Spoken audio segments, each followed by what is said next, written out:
Quelle est la nature de votre relation? Dans cette vidéo, on va bien sûr voir votre nature de relation et aussi vous permettre de voir dans quel état d'esprit et surtout votre état émotionnel au sein de votre relation. Et on va parler sur l'amour, l'attachement et la dépendance affective. On va commencer par la définition de la dépendance affective. La dépendance affective est un état psychologique dans lequel la personne accorde un niveau anormalement élevé d'importance aux relations affectives dans sa vie. Cela peut se manifester par une peur intense de l'abandon, un besoin constant de validation et d'attention de la part des autres, ainsi qu'une difficulté à être seul. Comportement en cas de dépendance affective. Il y aura un besoin constant d'attention et d'approbation des autres. Une peur intense de l'abandon. Tendance à négliger ses propres besoins pour satisfaire ceux des autres. Jalousie excessive et possessivité. Difficulté à être seul et à gérer ses émotions. Et volonté de tout faire pour éviter la séparation ou la perte d'une relation affective. En cas de dépendance affective, certaines parties ou certaines zones du cerveau peuvent être activées et principalement sur le cortex préfrontal.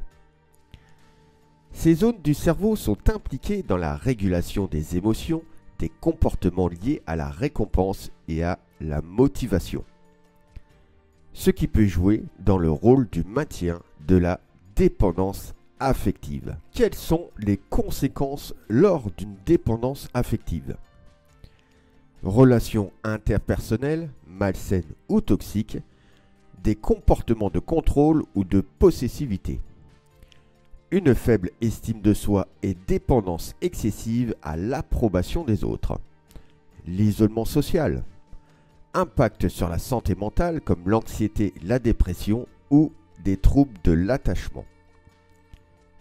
Et enfin, difficulté à établir des limites saines dans la relation. Je vais vous donner quelques solutions pour essayer de sortir de cette dépendance affective. En 1, prendre conscience de son état émotionnel et accepter que vous êtes en dépendance affective. En 2, se recentrer sur soi-même. En 3, établir des limites saines. En 4, pratiquer l'autocompassion. Et en 5, explorer de nouvelles activités ou intérêts. On va voir maintenant plusieurs styles d'attachement au sein de votre relation. Et on va voir l'attachement sécure.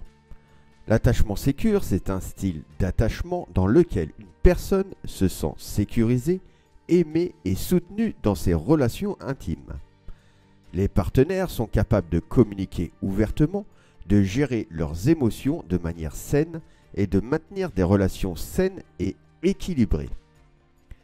Les personnes ayant un attachement sécure ont généralement une base solide pour établir des relations saines et durables basées sur la confiance, le respect mutuel et l'amour inconditionnel. On va voir maintenant l'attachement insécure. Donc l'attachement insécure, c'est un style d'attachement dans lequel une personne éprouve des difficultés à établir des liens sécurisants et stables. Ils peuvent présenter différents comportements comme l'évitement, l'anxiété ou la peur. Ces modèles d'attachement peuvent présenter des blessures émotionnelles passées, d'un manque de sécurité dans l'enfance ou d'autres facteurs. Ils peuvent avoir du mal à faire confiance, à exprimer leurs émotions ou à maintenir une intimité en raison de leur peur. Passons maintenant à l'attachement ambivalent. L'attachement ambivalent, c'est un style d'attachement dans lequel une personne présente des modèles de comportement contradictoires dans ses relations intimes. Les personnes avec un attachement ambivalent peuvent exprimer un désir intense de connexion émotionnelle, mais peuvent également être submergées par la peur de l'abandon ou la crainte d'être blessées dans la relation. Il est possible de modifier les schémas d'attachement ambivalents par une prise de conscience, un travail sur soi et des efforts pour développer une sécurité émotionnelle dans la relation. Généralement, ceux qui ont un attachement ambivalent, c'est lorsque vous êtes dans une relation toxique. Car dans les relations toxiques, il est très couramment observé qu'ils ont un attachement d'ambivalence affectif. Maintenant, on va voir les différentes formes d'amour que vous pouvez être dans votre relation. Et on commence par l'amour passionnel. L'amour passionnel, c'est une forme d'amour intense et profondément émotionnel qui est caractérisée par des sentiments passionnés. Les émotions sont vives, les sensations sont intenses et souvent une forte chimie émotionnelle et physique entre les partenaires. L'amour passionnel peut être tumultueux, instable et parfois difficile à gérer en raison de sa nature intense et émotionnelle chargée. L'amour conditionnel à ne pas confondre avec l'amour inconditionnel. Donc pour l'amour conditionnel, c'est un type d'amour qui est basé sur des conditions qui doivent être remplies pour que l'amour soit maintenu. L'attention et le soutien de l'autre personne doivent posséder ou démontrer. Cela peut inclure des exigences telles que la réussite professionnelle, l'apparence physique, le comportement, les croyances ou d'autres critères. L'amour conditionnel peut rendre la relation fragile et instable. L'amour inconditionnel, c'est un type d'amour qui est désintéressé, altruiste et exempt de toute condition ou attente. L'affection, la bienveillance et le soutien envers l'autre ne sont pas conditionnés par des critères extérieurs, des comportements spécifiques.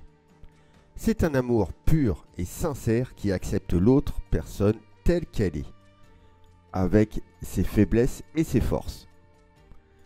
L'amour inconditionnel est caractérisé par sa constance, sa générosité.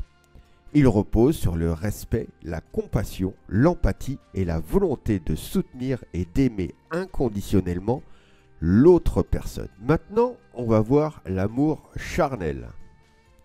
L'amour charnel fait référence à une forme d'amour qui est principalement basée sur le désir physique et sexuel envers l'autre.